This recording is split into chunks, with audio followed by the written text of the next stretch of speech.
Hey everybody, I'm Matthew Stanford, one of the developers at Legendary Pants, and for this particular set of videos, I will be the Dungeon Master for Tomb of Annihilation.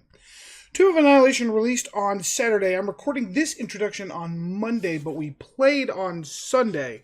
So I believe technically we are the first public broadcast of the Tomb of Annihilation adventure. Our first session finished up yesterday. It went really well. Everyone seemed to have a good time, and I did a pretty good job DMing, I think. So those of you who are new to this or don't know, we usually run a polyhedral complex session on Monday nights using Roll20, but this is what I'm going to be calling Polyhedral Complex Annex. Is a group of local friends of mine who do play Dungeons & Dragons. I met most of these individuals playing in a local group at the mall. However, Keokri, also known as Rob, the quite bearded gentleman who is joining us, you will recognize from our Monday night sessions. He is my friend and brother-in-law who helps me out, and we do Legendary Pants together. So we did run Tomb of Annihilation. This was our first time streaming something like this in person. We had several cameras set up. We had a good quality microphone in the middle. You'll notice that there's some lighting issues, mostly because we're playing in my dining room, and my dining room is not exactly a broadcasting studio. But it seemed to work out alright for the most part.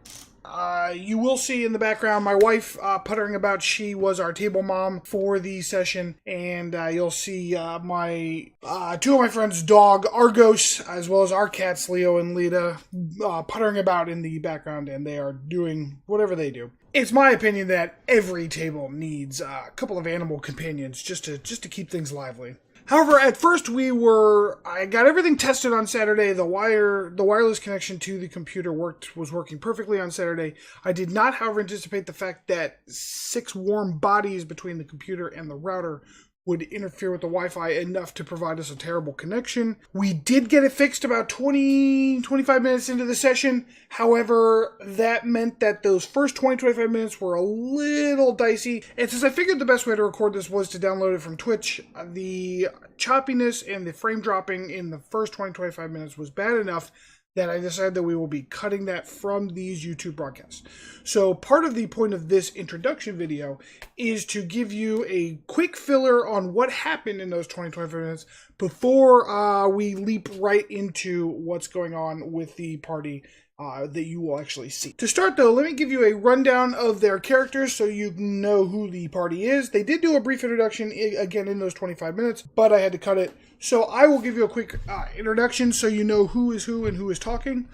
Keokri, also known as Rob, he is playing a half-elf bard named Foulword. Next to him is Chris. He is playing a dwarf rogue named Darton.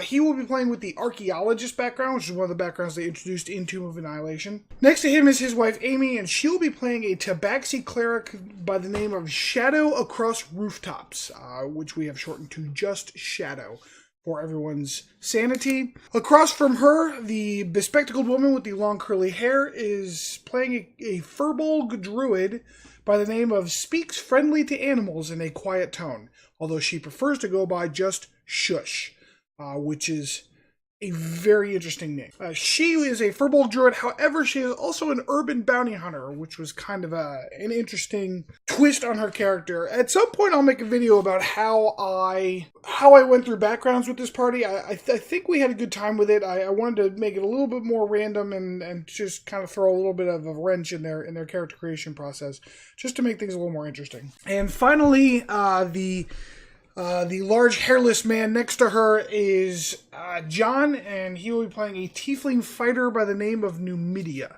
John is playing a feral variant tiefling from the Skag book. That'd be the Sword Coast Adventures Guide. And he has wings and can fly, which actually we get into a couple of times throughout the adventure. And that is the party. 5 characters, a bard, rogue, cleric, druid, and a fighter, setting out on this adventure. They kind of formed together into an adventuring party and were drinking a celebratory toast to set off on their adventures in an inn in Baldur's Gate, when they were approached by a messenger sent by a local merchant by the name of Sindra Sylvain, an elven woman who was a wizard and an adventurer for a long time before retiring and becoming a merchant. She is, of course, very wealthy. However, recently she has become subject to a terrible and nasty affliction known as the Death Curse. The Death Curse is something that is afflicting what seems to be the whole world. Rumors and speculation about the Death Curse are omnipresent in most towns. Basically, what happens is if you were killed and resurrected, suddenly you wither little by little each day until you finally die again, and this time the clerics don't seem to be able to bring you back from the dead. And in fact, nobody seems to be able to bring anyone back from the dead, regardless of whether or not they had been resurrected before.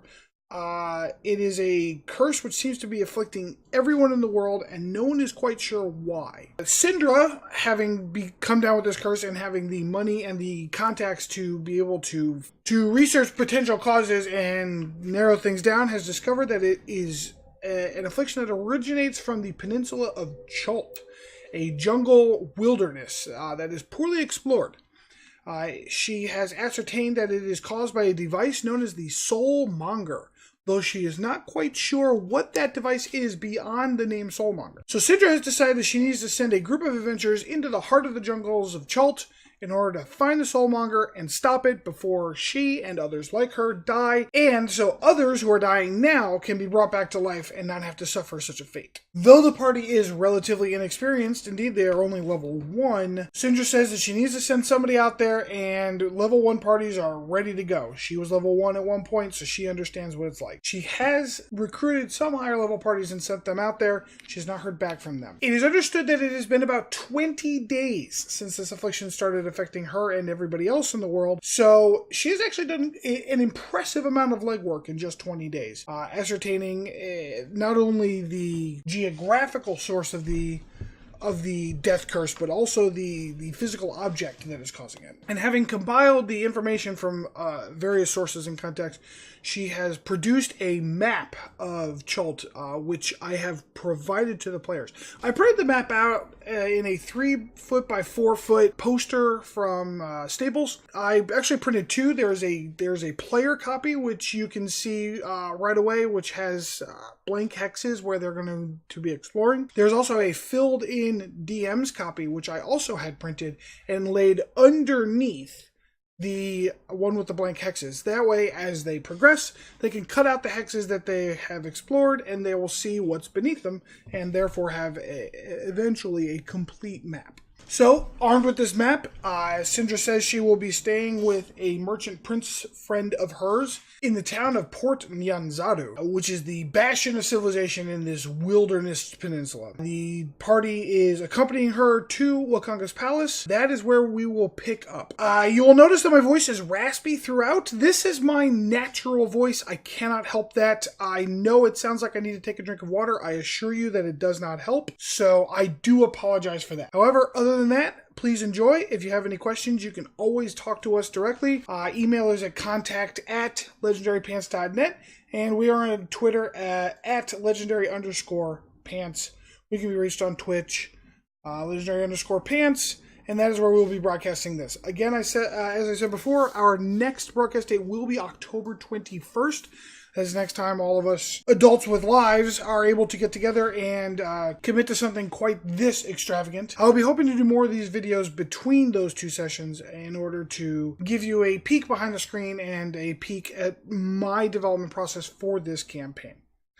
Please enjoy, and I really hope you have a good time.